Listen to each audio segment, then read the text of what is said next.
Promosi toko, bakar duit, apa cetak duit? Ngopi-ngopi. Ngobrolin program iPos. Assalamualaikum warahmatullahi wabarakatuh. Waalaikumsalam warahmatullahi wabarakatuh. Ketemu lagi di Ngopi, ngobrolin program iPos. Masih bersama saya Adit dan juga masih ditemani oleh Mas Aziz selaku konsultan Trigonal Software. Tema kita kali ini tentang promosi toko online nih. Bulan Agustus ini kan terkadang dijadikan momen toko-toko itu buat kasih promo ke pelanggan ya Mas ya. Nah pertanyaannya nih, efektif apa enggak sebenarnya? Beneran bisa bikin omset toko itu naik atau enggak sih Mas? Oke, pertanyaan yang bagus Mas Adit. Nah, jawabannya itu bisa iya, bisa tidak. Loh, kok bisa dua-duanya nih? Gimana Mas? Ya, Mas Adit pernah dengar istilah bakar duit? Pernah Mas Aziz. Nah, untuk promosi itu bisa jadi mesin pencetak duit Oke. atau bisa juga jadi mesin pembakar duit tercepat Mas Adit. Oke. Bedanya itu ada di satu, yaitu perencanaannya. Oke, ya. Oke, berarti kuncinya itu di rencana ya Mas ya? Betul, kalau promosi kita jelas, terus targetnya itu jelas, tujuannya jelas, terus anggarannya itu jelas, itu efeknya bisa ngangkat omset Mas Adit. Oke. Tapi kalau kita hanya ikut-ikutan tren misalnya, ya namanya itu bakar duit. Oke. Jadi misal kalau omset naik gara-gara promo itu belum tentu itu kabar baik ya berarti ya? Ya, nah itu dia, kalau misalnya omsetnya memang naik, tapi nggak diiringi dengan laba, misalnya labanya malah turun. Nah, atau misalnya omsetnya naik, labanya malah minus. Nah, itu kan bisa ujung-ujungnya tekor ya Mas Adit ya. Ya kelihatannya memang laku, tapi ternyata di belakang layar kita minus. Oke. Gitu. Ini berarti ramai pembeli belum tentu untung besar berarti ya Mas ya? Betul Mas Adit. Jadi untuk promosi itu juga baiknya harus pakai SOP Mas Adit. Oke. SOP terkait promo itu agar nanti terukur. Bikin promo aja ada SOP-nya ya Mas ya? Ya, ada Mas Adit, karena kita kan perlu pertajam, terus tujuan kita promo itu buat apa, misalnya mau habis stok kah, atau misalnya mau naikin omset kah, itu harus jelas di awal, makanya perlu SOP. Atau misalnya kita perlu juga menargetkan ya Mas Adit ya, promo ini mau buat siapa, buat ibu-ibu kah atau buat remaja, itu kan nanti strateginya berbeda ya. Iya, Makanya perlu ada SOP itu biar nanti jelas step by stepnya. Jadi nggak asal ada promo kita jalan, nggak seperti itu. Oke. Gitu.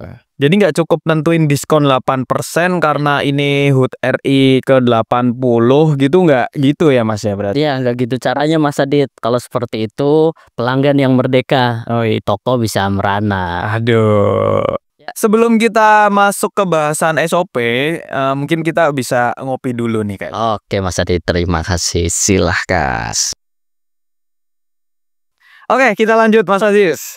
Gimana nih tadi SOP promosinya?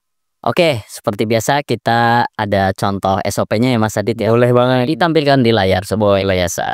Oke, ini contoh SOP untuk promosi produk, baik itu toko online atau toko offline ya. Jadi dua-duanya bisa pakai. Yuk. Nah, contoh di sini ada 3 person yang bertanggung jawab. Yang pertama adalah supervisor atau atasan atau bos. Yang kedua adalah bagian marketing, karena nanti marketing juga mendukung. Dan yang terakhir adalah garda terdepannya, yaitu admin atau CS yang nanti menawarkan. Nah, yang pertama nih Mas Adit. Oke.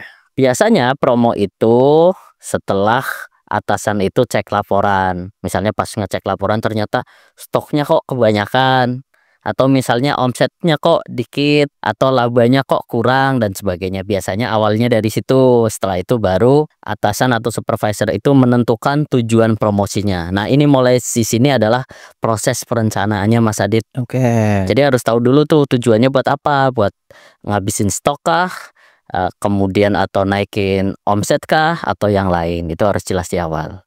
Terus yang kedua, tentukan produk. Kita perlu tahu produk apa yang akan kita jual sesuai dengan tujuan tadi. Misalnya tujuannya buat ngabisin stok ya berarti kita promo produk-produk yang stoknya kebanyakan. Oke. Itu atau yang lain ya. Jadi tentukan produk juga penting, dan yang selanjutnya adalah tentukan juga jenis promonya itu mau seperti apa dan periodenya itu berapa lama. Misalnya promo beli 1 gratis 1 kah, atau mau seperti apa, diskon dan sebagainya. Itu harus jelas, dan sampai kapan itu juga harus sesuai. Misalnya promo kemerdekaan kan biasanya menjelang 17 Agustus ya. Iya. Itu nanti juga harus jelas sebelum dan setelahnya itu berapa lama. Oke. Nah, setelah itu jelas, bisa lanjut ke bagian marketing biar nanti dibuatkan tuh media promosi yang menarik. Berupa foto atau video seperti itu ya. Nanti setelah dibuat harus dicek lagi media promosinya itu udah sesuai dengan konsep awal apa enggak. Ya, ya. Jangan sampai antara konsep dan medianya itu enggak nyambung ya. Oke, Nah, benar. itu nanti kalau memang ada revisi atau belum ketidaksesuaian ya berarti nanti perlu ada penyesuaian. Kalau sudah oke, baru kita kirimkan ke garda terdepan kita, yaitu CS atau admin, yang nanti itu akan menawarkan ke customer. Ya, ya, ya. Itu nanti setelah itu baru ada yang namanya sebelum selesai ada satu lagi Mas Adit, yaitu evaluasi. Jadi pastikan setelah selesai kita evaluasi, ini berjalan dengan lancar apa enggak, terus berhasil apa enggak, ataukah gagal atau berhasil, itu juga harus ada evaluasinya ya. Kalau berhasil ya berarti nanti bisa dilanjutkan di lain waktu dengan metode yang sama. Kalau gagal ya berarti bisa diperbaiki agar nanti kalau kita bikin promo lagi bakalan berhasil. Oke. Jadi kurang lebih itu untuk contoh SOP-nya dari step dari awal sampai evaluasi akhir. Oke. Oke, berarti gitu ya SOP-nya ya Mas. Betul, jadi harus jelas. Harus jelas ya semuanya ya biar nanti nggak blunder juga ini ya. Betul. Oke, kalau misalnya gini Mas, tadi kan mungkin itu step by step ya SOP untuk membuat promo nih ya, untuk membuat promo gitu sampai akhirnya ke garda terdepan gitu ya. Betul. Nah, mungkin yang saya mau tanyakan nih, kira-kira nih untuk penentuan harga promo itu sebaiknya seperti apa sih biar teman-teman mungkin juga tahu ya, atau nggak salah ngasih promo. Tiba-tiba kita ngasih promo 50% atau kita ngasih 80%, tapi kita ternyata rugi kan juga sama aja ya Mas ya. Ya, makanya tadi di poin pertama itu ada yang namanya cek laporan. Biasanya sebelum melakukan promo itu yang ngecek laporan dulu. Misalnya itu barang-barang itu untung apa enggak, laku apa enggak, karena itu yang nanti jadi basic sebelum kita membuat promo. Ya. Jadi pastikan itu kita tahu dulu Mas Adit sebelum lanjut ke perencanaan. Jadi harusnya kalau itu dilakukan ya masalah keuntungan dan berapa itu memang sudah dipikirkan sebelumnya ya, dan masuk ke perencanaan juga. Jadi nggak asal kita langsung ngasih promo 80% nanti kan berarti boncos ya. Boncos itu kalau itu ya. Jadi pastikan kita punya data benar bikin promo itu. Oke. Baik. Nah, untuk jenis-jenis promosi nih Mas Aziz.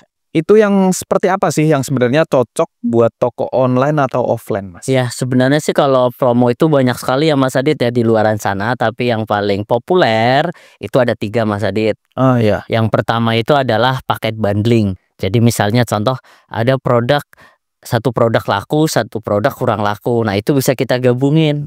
Jadi kalau ada orang beli yang laku, otomatis yang nggak laku itu juga ikutan keluar. Nah, harga yang mungkin lebih hemat ya, biar customer juga tertarik.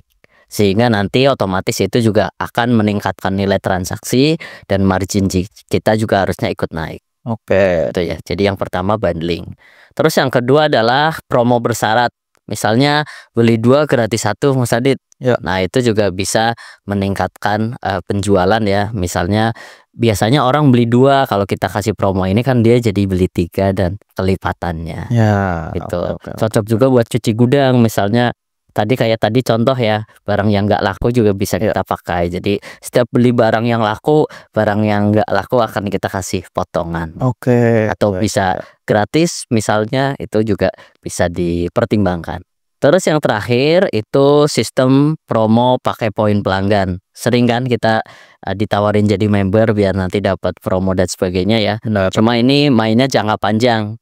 Jadi bikin pelanggan itu balik lagi karena setiap transaksi itu akan mendapatkan poin yang nanti kita dapat hadiah kah atau dapat potongan di kemudian hari. Itu seperti itu. Betul. Ya. Jadi bisa disesuaikan nanti dengan kebutuhan masing-masing. Oke, benar. Ya. Menarik. Ya. Berarti semua jenis toko itu bisa pakai promo-promo ini nggak kira-kira? Tentu saja bisa Mas Adit. Cuma memang untuk beberapa usaha, misalnya kayak toko sembako itu kan marginnya tipis ya. Ya. Itu pastikan diperhatikan dan hati-hati terkait anggaran promonya. Tadi misalnya marginnya ternyata tipis banget, ternyata pas kita bikin promo margin itu jadi hilang atau bahkan minus, ya itu repot lah. Jadi pastikan tadi kembali ke perencanaan harus jelas. Oke, ya. Seperti itu. Oke Mas Aziz, selanjutnya nih mungkin closing statement dari Mas Aziz untuk teman-teman, silahkan. SOP promosi, bikin promo di toko nggak sekedar ajang bakar duit. Itu Mas Adit. Oke, singkat, padat, dan mantap ya. Oke, terima kasih atas waktu dan insight-nya Oke, di baik, Ngopi sama-sama. kali ini Mas Aziz. Dan terima kasih juga untuk teman-teman yang sudah bergabung di Ngopi kali ini. Salam sukses. Wassalamualaikum warahmatullahi wabarakatuh.